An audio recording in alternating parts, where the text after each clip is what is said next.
Selamat pagi Bapak Ibu Saudara-saudara yang dikasihi Tuhan. Kita bersyukur hari ini Tuhan memberikan kesempatan kepada kita untuk kembali merenungkan firman Tuhan. Bapak Ibu Saudara-saudara yang dikasihi Tuhan, kita akan belajar firman Tuhan yang diambil dalam Kejadian pasal 9 ayat pertama hingga ayat yang ke-17. Sekali lagi Kejadian pasal 9 ayat 1 sampai ayat yang ke-17, namun saya hanya membaca ayat yang ke-8 sampai 11 saja. Sekali lagi Kejadian pasal 9 ayat 8 sampai 11. Demikian firman Tuhan. Berfirmanlah Allah kepada Nuh dan kepada anak-anaknya yang bersama-sama dengan dia. Sesungguhnya aku mengadakan perjanjianku dengan kamu dan dengan keturunanmu dan dengan segala makhluk hidup yang bersama-sama dengan kamu, burung-burung, ternak, dan binatang-binatang liar di bumi yang bersama-sama dengan kamu, segala yang keluar dari bahtera itu, segala binatang di bumi. Maka aku adakan perjanjianku dengan kamu, bahwa sejak ini tidak ada yang hidup yang akan dilenyapkan oleh air bah lagi, dan tidak akan ada lagi air bah untuk memusnahkan bumi. Demikian jauh pembacaan firman Tuhan. Bapak Ibu Saudara yang dikasihi Tuhan, Allah tidak menginginkan manusia yang diciptakan segambar dan serupa dengannya menjadi sia-sia. Karena Allah sangat mengasihi manusia. Manusia yang diciptakan segambar dan serupa dengan Allah, ini adalah manusia yang seharusnya taat kepada Allah karena dia adalah ciptaan. Tetapi kita melihat di pasal-pasal sebelumnya, sejak dari pasal 6, kita melihat bahwa setelah manusia itu diciptakan, justru manusia itu malah memberontak kepada Allah, malah tidak ikut, tidak melakukan kehendak Tuhan. Bapak Ibu Saudara yang dikasihi Tuhan, maka kita bisa melihat di pasal 6 ayat 5, dikatakan bahwa Allah menyesal karena manusia itu tidak melakukan apa yang benar di hadapan Tuhan. Sesungguhnya sebagai manusia yang benar, yang diciptakan oleh Tuhan, sudah seharusnya taat kepada Tuhan, harus melakukan apa yang benar di hadapan Tuhan, karena ia adalah ciptaan. Bapak Ibu Saudara dikasihi Tuhan, namun kita melihat bahwa manusia itu tidak taat kepada Tuhan. Manusia memiliki keinginan-keinginan hatinya sendiri. Manusia mengikuti kedegilan hatinya. Manusia melakukan apa yang diinginkan oleh hatinya. Sehingga kita melihat bahwa Allah mendatangkan air bah. Bapak Ibu Saudara-saudara yang dikasihi Tuhan, ketika Allah sangat mengasihi manusia dan melihat manusia itu melakukan hal yang tidak benar di hadapannya, Allah tidak main-main. Allah tidak suka dengan dosa. Allah tidak kompromi dengan dosa. Sehingga Allah murka dan Allah mendatangkan hukuman. Bapak Ibu Saudara yang dikasihi Tuhan, perlu kita ketahui bahwa Allah juga tidak suka dengan dosa. Dan Allah tidak segan-segan untuk menegur, untuk menasihati, dan untuk mengingatkan orang-orang yang berdosa untuk kembali kepadanya. Kita melihat bahwa ketika Allah mendatangkan air bah, Allah sebenarnya sudah memberitahukan melalui Nuh pada saat itu bahwa Allah akan mendatangkan air bah. Tetapi bangsa itu mengeraskan hati. Mereka tidak mendengarkan Nuh, malah mereka mengejek-ejeknya. Saudara-saudara yang dikasihi Tuhan, ini menunjukkan kedegilan hati manusia. Mereka tidak mau taat, mereka tidak mau mendengarkan kebenaran. Pertanyaannya, kita juga adalah manusia. Apakah kita juga pernah mengalami hal yang sama? Yang perlu kita ingat bahwa kita adalah manusia yang segambar dan serupa dengan Allah, seharusnya menunjukkan sikap-sikap Allah.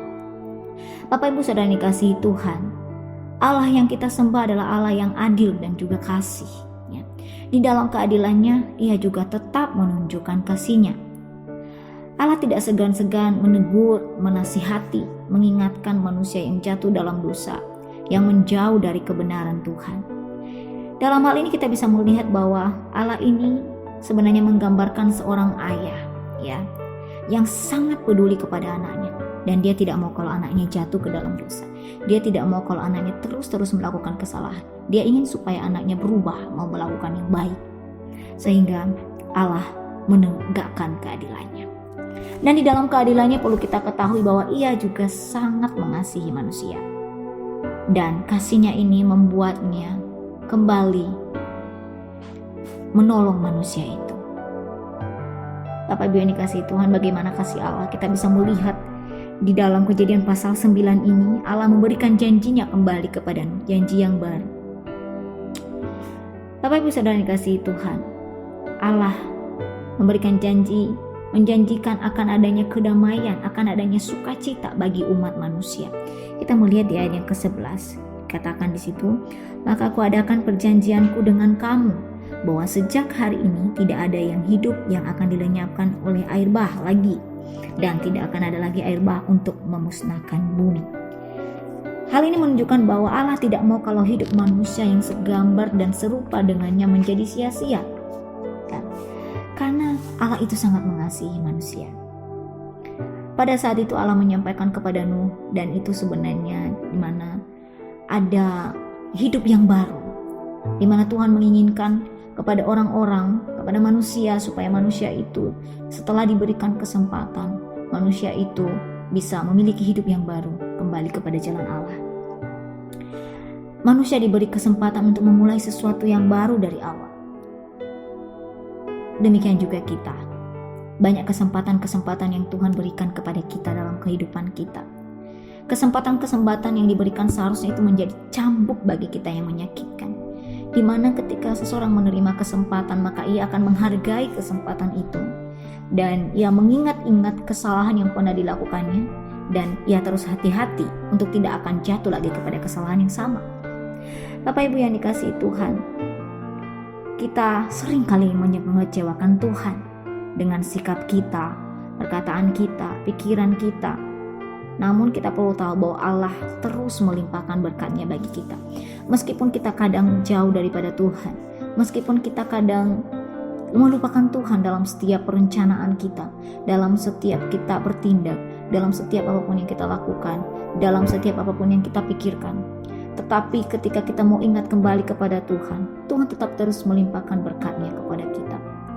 Allah mana yang seperti Dia? Ketika kita kecewakan, Dia memberikan kesempatan demi kesempatan kepada kita. Saya ingat satu lagunya, Kau berikan kesempatan. Allah memberikan demi kesempatan demi kesempatan untuk kita, supaya kita bisa melihat bagaimana penyertaan-Nya dalam kehidupan kita. Namun apakah kita menghargai kesempatan-kesempatan itu? Jika hari ini kita pun masih diberikan hidup, itu adalah kesempatan buat kita. Kalau kita masih diberikan kesempatan untuk hidup, maka kita harus menggunakannya dengan baik, untuk terus berbenah diri. Bapak Ibu Saudara yang terkasih, kesempatan demi kesempatan yang diberikan kepada kita, mari kita terima, mari kita hargai dengan baik. Sebagai manusia yang segambar dan serupa dengan Allah, mari kita terus-menerus menyenangkan hati Tuhan dengan melakukan perintah-perintah-Nya dan percaya kepadanya. Saudara, di dalam Ibrani dikatakan ngeri benar kalau jatuh ke dalam tangan Allah yang hidup. Artinya ketika kita jatuh kepada Allah, ketika Allah memperhatikan kita, ketika kita meninggalkan Tuhan, ketika kita jatuh ke dalam dosa, Allah memperhatikan kita. Dan kalau Tuhan tahu kita benar-benar melenceng dari jalannya, maka Tuhan tidak tinggal diam. Tuhan tidak menginginkan kita jatuh. Tuhan akan memberikan berbagai macam cara untuk bisa kita kembali kepadanya. Oleh sebab itu Bapak Ibu, jangan sampai Allah memberikan cara-cara yang justru menyakitkan bagi kita karena kita menjauh daripadanya. Mari kita terus mengingat akan anugerah-anugerah kesempatan yang Tuhan berikan kepada kita di hari-hari, di masa-masa ini.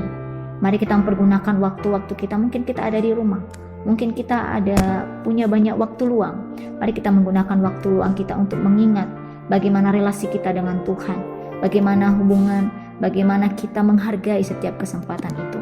Sehingga Bapak Ibu, semakin hari kita bisa melihat bahwa hidup kita semakin dibaharui.